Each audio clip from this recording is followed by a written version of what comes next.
Hello, let's play the Netflix puzzled Starstruck, Snippets, and Currents. Let me know if you like me doing all three in one video. We'll start with the easy. So in Starstruck, in each row, each column, and each colored region, we're placing exactly one star. Stars also can't touch each other. I also published a 11 by 11 Queens, which is the same game today. So if you want to seek that out, it's a much larger grid, and I solved that one as well today.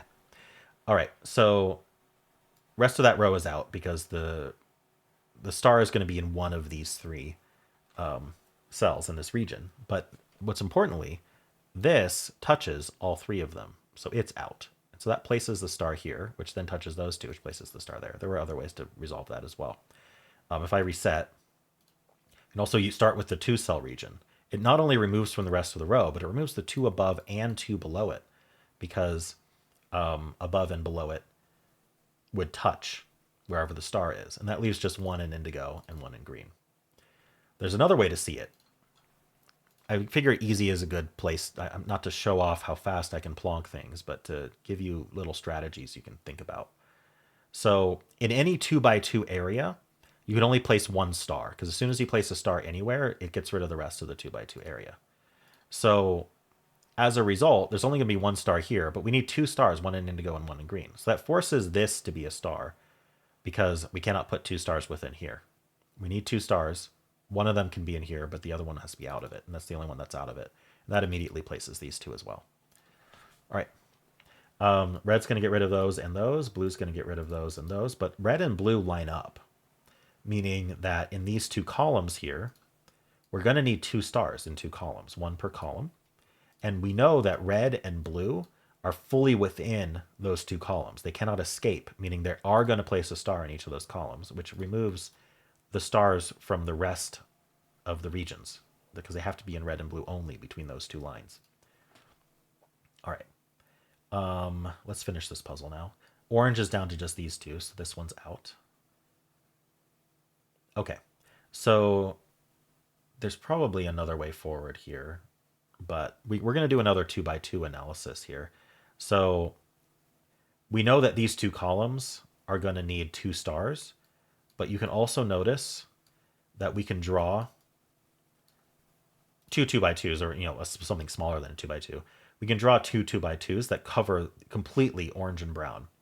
So that means we're going to have a star somewhere in this 2x2, and we're going to have a star somewhere in one of these two. Well, if there's a star in one of these two, this isn't a star. Now we're down to these two. I must be missing something. Okay, yeah. So this is what I'm missing. You can do column analysis in the same way you'd do a region, because a column is a region. So in this column, there's going to be a star here or a star here. No matter what, that's going to touch this guy. So this guy can't be a star because both of these would touch it. And since we need a star in this column, it's going to touch that one. And so that is not a star, and that leaves just one left in orange. We got blue, we got red, we got brown, we got yellow. Hopefully this was helpful in learning different ways to think about the puzzle, because if you're stuck, you can kind of just rotate through your strategies. And the more strategies you have, the less chance you remain stuck. All right, let's do the hard. It's called positive feedback. I won't do as much explanation here. This column is only indigo, so the rest of indigo is out. This column is only brown, so the rest of brown is out. Okay. These pluses. Interesting. Pluses are very interesting in two-star star battles. The traditional star battle actually is two stars in every row column region. That's not the case in this one, but if this were a two-star, we could eliminate quite a few cells. So say from this plus, because we would need two stars in it, so we'd eliminate the middle one. But then that would mean that there's definitely either a star. So this one would touch all of them, would only allow for one star in the region. And then to place two stars, we'd maybe place one here, but that would eliminate both of those. So we place the second one here. So it would use up either the entire column, or alternatively, that would touch these two and it would use up the entire row. But that means that there's always a star either in one of these two and one of these two. And so it eliminates these four as well. And so you can immediately, in a two-star star battle, you can immediately eliminate that from every plus. But in a one-star, the pluses aren't as interesting, unfortunately. I do. It does make when you have a bunch of pluses or shapes like this, where it's one row, one column for a region. Always good to look for X-wings, but I don't think we have one today. At least not one that I'm able to see. All right. The other thing to look for is lineups. So like green and orange in this darker orange lineup. So we would just need one more region restricted. Red and blue lineup. Okay, we can do 4 rows for what it's worth. That's not 4 rows. Sorry. 4 rows. Did I see this wrong? I might have seen this wrong. 2, 3. So we definitely have 3 within here. But the fourth could be any of these. Darn it. Okay. Going to 5, going to 6 doesn't help.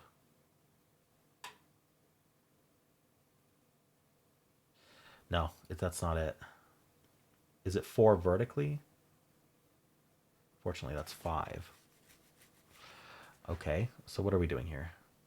There's got to be something about these pluses that I'm not understanding.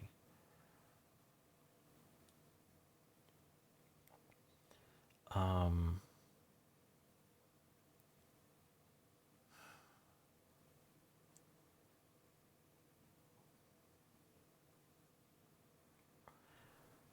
I mean, I get one thing we can say is that at least one of these 4 cells is true because we can't have them both in the same column. But there's not really a good consequence to that, is there? So if one of these was true, we'd have one in one of these two. And if one of these was true, we'd have one in one of these two. So this is never true? Is that true? I don't know. I might be overcomplicating this, but I'm not seeing what to do. I mean, overcomplicating is my middle name. So we'll continue. Is this helpful? So basically what I'm saying is we know at least one, let's color code this. So at least one of red is true. And as a result, we could have 2 of red true as well.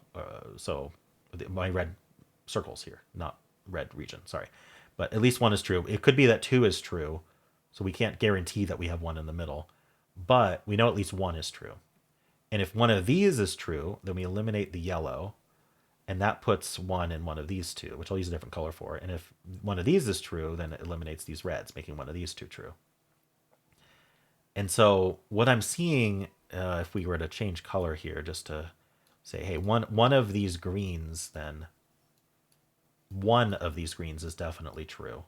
And you'll notice that this one here sees every single one of the greens. And so it cannot be a star. Now, that is that enough to do anything? Is there more like that? Maybe it was also true of this one. Yeah, so if one of these is true, this one's also out. So we kind of get a symmetric deduction there. Now, is that enough to then line up 4 here? Oh, I'm green. That's okay. 1, 2, 3, 4. No, unfortunately. 1, 2, 3. Ah, shoot. Let me go back to red, by the way. What did this do? Oh no, it's still 4 here too. Do we have more like that? I feel like there might be more like that. So we have the red and the blue lining up as well. And so we know that one of these is true, which will either place one here. If this one's true, it's going to place it here. Or if one of these is true, it's going to place it in one of these. And so that eliminates this guy and this guy. Okay, that's interesting. So what did that do for me? Now I'm an L shape on yellow, so that's out. Okay.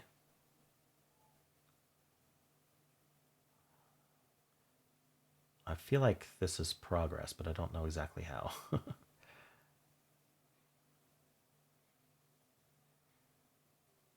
We know that one of these is true. I wonder if that's helpful. Purple kind of gets in the way here. Do I have more of these pluses lining up where I can do a similar logic? Not really. Is this too powerful? What I'm thinking about is a star here eliminates all that, and it's going to force this, and it's going to force that, which would then force that, which would then force one of these two. Oh, it would actually force this one, which would then force this one, which would then force this one. Oh, then that breaks, but I don't really like that look ahead. Is there something about this that's a bit more straightforward?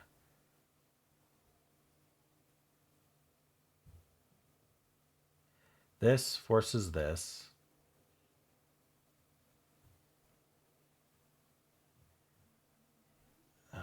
Which then forces that. Which then forces that and that.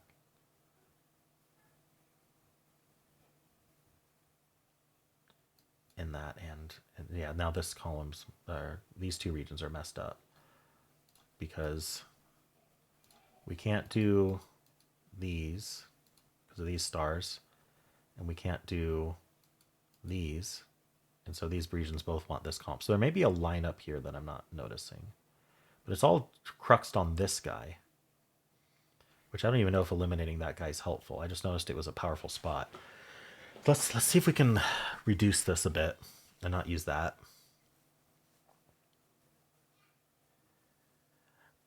Does it just in general come down to we need one of these to be true, but can we actually do both of these? Because if we can't do both of these, then only one of them is true, which would be then this. Well, it doesn't have to be this one, but it means that we have one in this row. So can we not make both of these true is the question. It eliminates these, and it eliminates these.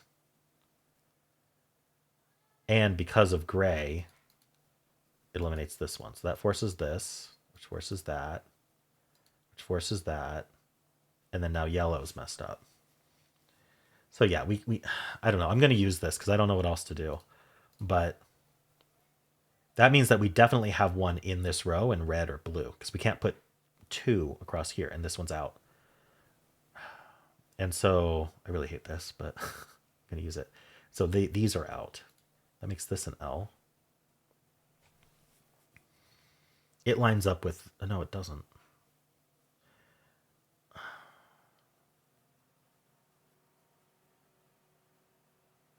Okay, yellow, green, and orange line up. Was that true before I did this? Yeah, we're going to use that instead. Okay, I'm going to get rid of that weird look ahead. I don't think we need it. I think we have this line up now. So green, yellow, orange, dark orange. That's our 3 stars. So we can get rid of all this red, which is very important. We can get rid of all this purple. And so now we can place our first star in red. And that means one of these 2 blues is true, so we can get rid of the rest of that column. All right. Progress. What now? This column actually can only be purple. That seems big. And so now we get this guy, and this row gets this guy. Okay. I suspected they were either in one of these 2 columns, or one of these 2 X's, but I didn't know for sure.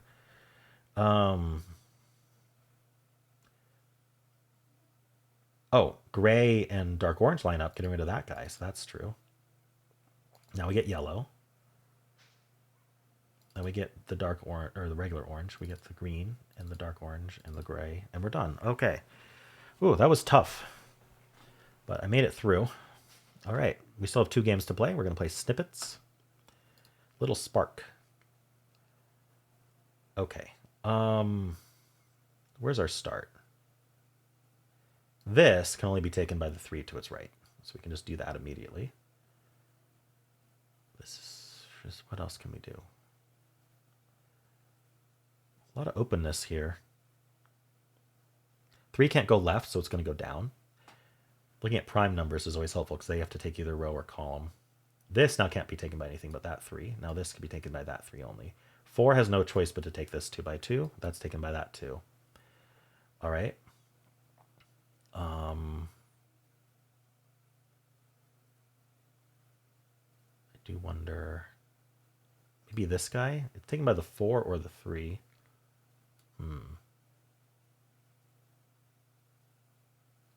What are we drawing? Little spark.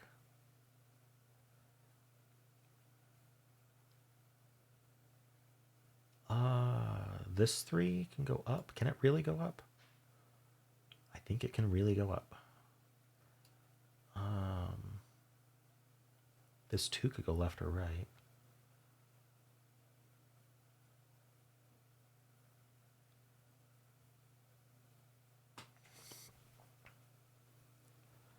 I'm not seeing like an in here. I suspect this whole row is orange, but okay, well, let's just go with that then. Let's go with the coloring. So if that whole row is orange, then now what are we doing here? Maybe these 3 rows are all green, the dark green. Can we do that? Well, I think I'd have to do this. If I don't want the green to escape out, I'd be doing this. Okay, that works. And then a row of this lighter green. And then a row, well, the rest is all the same color, so we have to actually figure this out. The 3 can't go down, so 3 is doing that. The 4 can't go down. Well, it's definitely taking these 2. The 4 has to take these 2. Because if the 4 didn't take this one, it would have no way to be a 4. Because it can't do the 2 by 2, and it can't use this row. So that means the 2 goes this way. And I think we run into trouble with this guy, actually. Yeah, this guy has to be taken by the 4. That's 3. This is taken by the 3. And there we go. Okay. Color helps here. It's a caterpillar, I think. Maybe. Is it a caterpillar? I'm not sure. But anyway, the stripes, the horizontal stripes, actually help solve that. All right. Our last game is currents. All right. So this has to come out here. That has no choice. And then it has a choice of where to turn. So I'm gonna draw again. I'm gonna show you kind of how to logically solve these path puzzles, even though oftentimes they are very viable. So every corner has to be taken because every cell is taken, and so unless the cell is on the 1 or on the 8, it must have an entrance and an exit. I don't want to block my numbers though. Let's not block the numbers. And so this is another corner. This has to come up here. But we can't make a little mini loop. We're not allowed to go past that. So this is going to go all the way through here. This is going to have to continue somewhere, so it continues down there. So we know that our line's going to do exactly this. And 2 is going to go to 3. That's going to do that. So we're going to have 2 coming down around to the 3. Now we have to hit the 4 at some point, and the 4 is actually a corner because it can't go into the 1. And so that's going to take the 4. We have a corner over here that's going to take the 6, and then the 6 has to come back down here. Don't make a little mini loop, so this continues down here. And this could go down or right, but we do have to end up at the 7. This is a corner, so we're going to take this corner. We are not allowed to go to the 7 from the 2. So we're going to have to turn right. And then this is going to go down, and it's going to... We have this corner that's taken by the 7. And so I believe we do this. Right, we have this corner as well. It can't go to the right, so it's going to go left. And then it can't... I think the 1 could come up. This is going to have... yeah, from the 2, we're not going to the 7, right? This would connect it to the 7, so we're going to connect that way. And so now this can't connect to the 7 because it's next to the 2, right? So we're going to go 1. And so we're going this way, which I guess was clear already. But this is our direction. We just kind of want to talk about that there. So this is going to continue this way. Maybe I don't want that line. So this is going to end up at the 5. Now the 5 has no choice but to do this. All right. The 9 is the end. So that's our dead end. Did I say 8 earlier? I didn't realize we had a 9. This comes down. This comes down. We don't connect the 7 to the 4. So the 4 is going to go down. 4 doesn't connect to 9. So it's going to take this corner. It's still not going to connect to 9. This 7 can't connect to 9 either. So we're going to go left. And so you can see the 9 is a dead end unless it does this. So So the 9 does that. And it's not going to connect to either of these. It's going to go straight to the 8. Now the 5 can't connect to the 7. But so the 7's going to connect to the 8 like that then. This 5's going to come down around here. And I think we have our path. So starting here, we're going to follow all of the lines we just drew. And we're going to make it to there. There we go. That seemed harder than the last couple. I don't know how vibable that was. It might have been pretty vibable, but I don't like vibing pencil puzzles. I like finding a nice logical path through to prove it was the only way that could have been drawn. All right, cool. Well, hopefully you enjoyed this video. I know it was long. How'd you do?